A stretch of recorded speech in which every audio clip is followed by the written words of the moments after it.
Assalamualaikum warahmatullahi wabarakatuh. Perkenalkan, nama saya Putri Aulia Ismail dengan NIM 12321000007.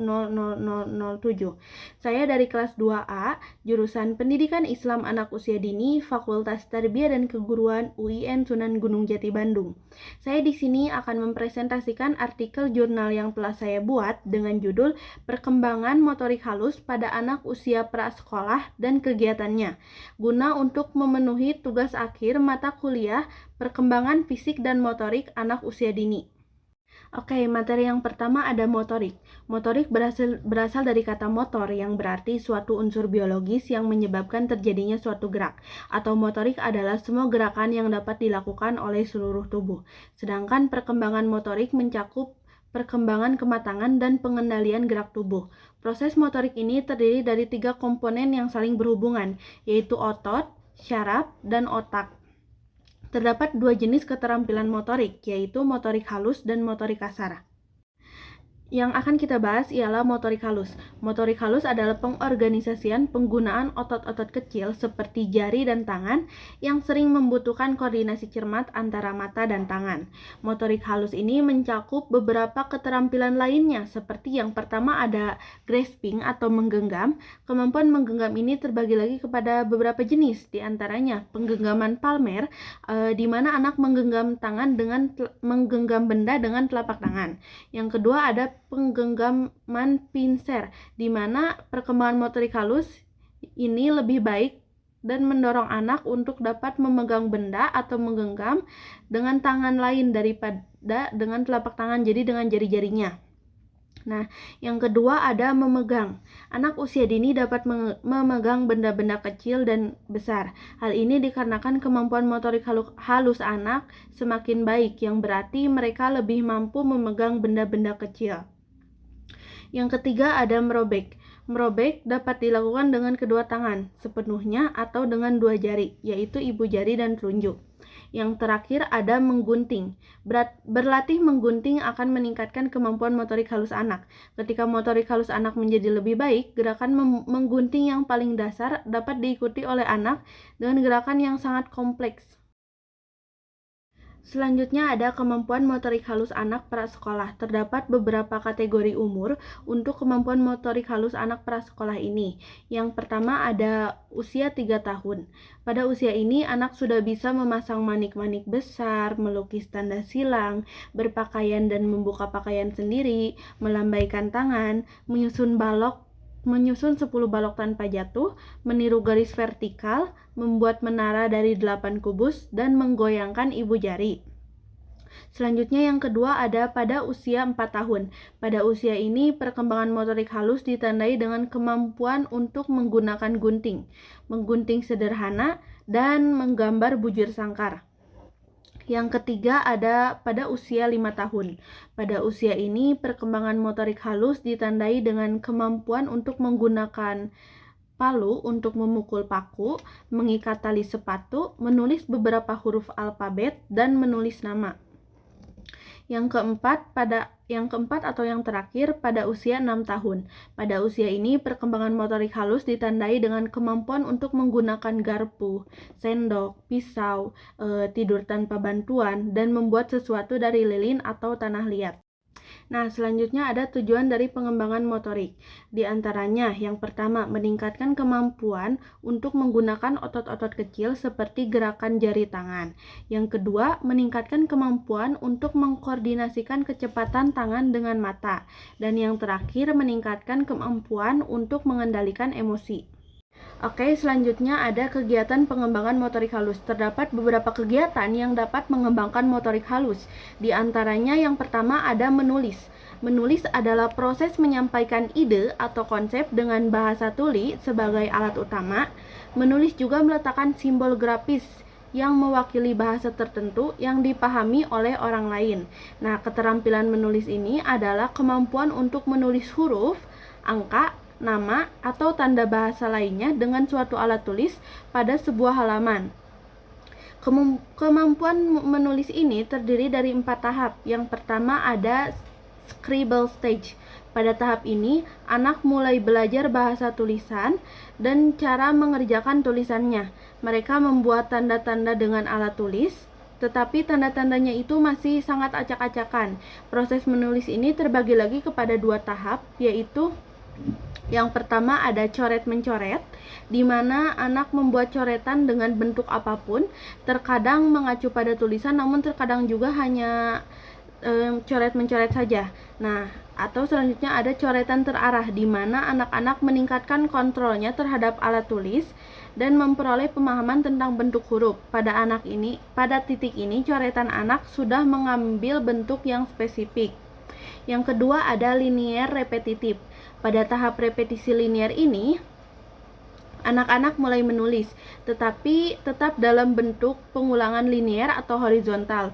Tulisan anak masih berbentuk garis lurus berulang, garis bergelombang, dan pengulangan sebagai representasi tulisan. Mereka bahkan belum bisa menulis huruf. Yang ketiga ada random letter stage. Anak-anak sudah menggunakan huruf untuk menulis permulaan, meskipun demikian huruf ini masih sulit dibaca karena bentuknya yang sering terbalik atau bahkan penempatannya yang tidak teratur atau di mana saja.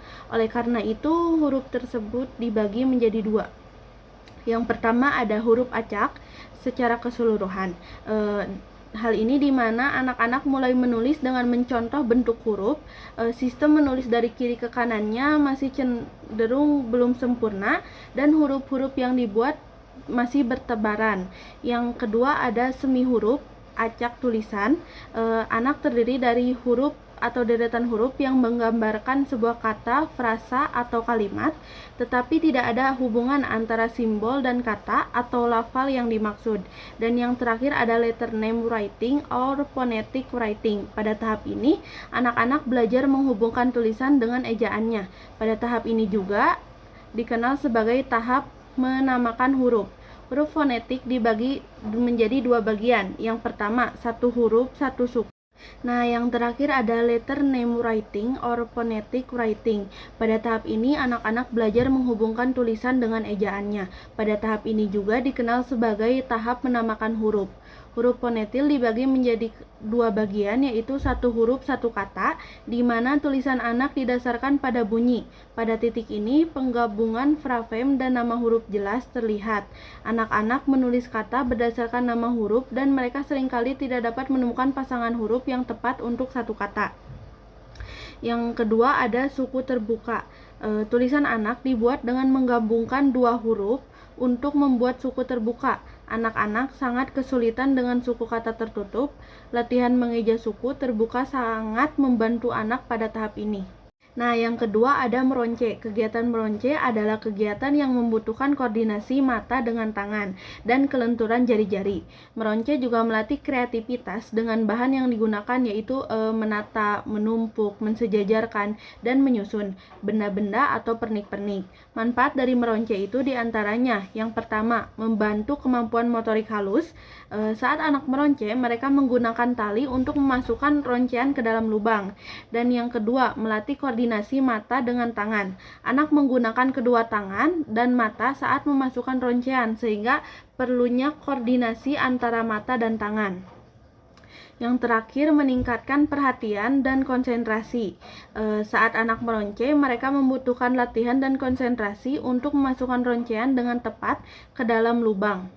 Yang ketiga ada melipat. Melipat atau juga dikenal sebagai origami adalah suatu metode seni dan kerajinan tangan yang biasanya menggunakan kertas untuk membuat berbagai bentuk mainan, hiasan, atau benda fungsional, alat peraga, dan kreasi lainnya. Origami melatih keterampilan tangan anak, juga kreativitas anak. Melipat meningkatkan motivasi, kreativitas, keterampilan, ketekunan, dan motorik halus. Dengan menggunakan teknik perbandingan ukuran yang lebih baik, latihan origami dapat membantu anak memahami ukuran yang relatif lebih besar atau lebih kecil. Yang keempat ada mewarnai. Secara harfiah, mewarnai adalah menerapkan warna atau cat pada gambar. Karena pemahaman warna sama pentingnya dengan kemampuan berhitung, membaca, dan menulis, mewarnai harus dipelajari oleh anak-anak sejak usia dini. Mewarnai seperti menggambar juga membantu perkembangan anak. Mewarnai memiliki beberapa manfaat, diantaranya pengenalan warna. Yang kedua ada indera penglihatan. Mewarnai gambar adalah salah satu cara untuk merangsang indera penglihatan, dan yang terakhir meningkatkan motorik halus. Oke, yang kelima ada menggambar. Menggambar adalah cara bagi anak usia dini untuk mengkomunikasikan ide, konsep, dan pengalaman mereka. Karena kosakata anak yang masih terbatas, menggambar dianggap sangat penting. Anak-anak menulis ide-ide yang mereka lihat sebelum mereka dapat mengucapkannya dengan kata-kata. Gambar artistik anak ini terbagi menjadi 4 tahap. Yang pertama ada tahap penempatan atau placement stage. Istilah ini digunakan untuk anak yang berusia 2 hingga 3 tahun yang menggambar sesuatu di atas sebuah halaman dengan pola tertentu di atas kertas gambarnya. Contohnya pola perbatasan ruang. Dan yang kedua ada tahap bentuk atau shape stage. Istilah ini digunakan untuk anak berusia 3 tahun yang terdiri dari diagram yang memiliki berbagai bentuk. Anak-anak suka menggambar beberapa bentuk, diantaranya lingkaran, bujur sangkar atau persegi panjang, segitiga, silang atau bentuk X, dan berbagai bentuk lainnya. Yang ketiga ada tahap desain atau design stage. Istilah ini digunakan untuk gambar anak-anak yang berusia 3-4 tahun yang menggabungkan dua bentuk dasar dalam desain yang lebih kompleks. Tahap bentuk terjadi lebih cepat dari fase ini. Yang keempat ada tahap gambar atau pictorial stage. Istilah ini digunakan untuk menggambar anak-anak berusia 4-5 tahun yang menunjukkan objek yang dapat dikenali orang dewasa. Oke, yang keenam atau yang terakhir ada menggunting. Menggunting adalah lanjutan dari fase meremas dan merobek kertas pada anak usia dini. Kegiatan menggunting bertujuan untuk meningkatkan kemampuan motorik jari-jari anak dengan media gunting dan kertas dalam berbagai pola yang disesuaikan dengan tahap perkembangan mereka. Kegiatan menggunting dapat membantu koordinasi antara mata dan tangan. Jemari akan bergerak mengikuti pola bentuk saat digunting. Tujuan menggunting adalah untuk mempersiapkan anak usia dini untuk pendidikan lanjutannya, terutama kemampuan menulis. Menulis membutuhkan kekuatan otot-otot jari dan koordinasi mata dan tangan, yang keduanya dapat dilatih dengan menggunting. Oke, masuk kepada kesimpulan. Jadi, aktivitas seperti menulis, menggambar, mewarnai, meronce, menggunting, dan melipat merupakan kegiatan yang dapat melatih koordinasi tangan dan mata, serta mengembangkan kemampuan motorik halus pada anak. Melalui aktivitas tersebut, anak-anak prasekolah dapat meningkatkan keterampilannya dalam mengontrol gerakan halus, presisi, dan kekuatan otot tangan. Kemampuan motorik halus yang baik penting untuk mempersiapkan anak-anak dalam menjalani berbagai aktivitas sehari-hari, seperti menulis, bermain puzzle, dan kegiatan kreatif lainnya. Nah, dalam konteks pendidikan, kegiatan yang melibatkan motorik halus dapat membantu anak-anak dalam proses belajar, yaitu membaca dan menulis. Selain itu, aktivitas ini juga dapat meningkatkan konsentrasi, ketelitian, dan kemampuan memecahkan masalah pada anak-anak prasekolah. Mungkin cukup sekian yang dapat saya sampaikan. Mohon maaf apabila banyak kesalahan. Wassalamualaikum warahmatullahi wabarakatuh.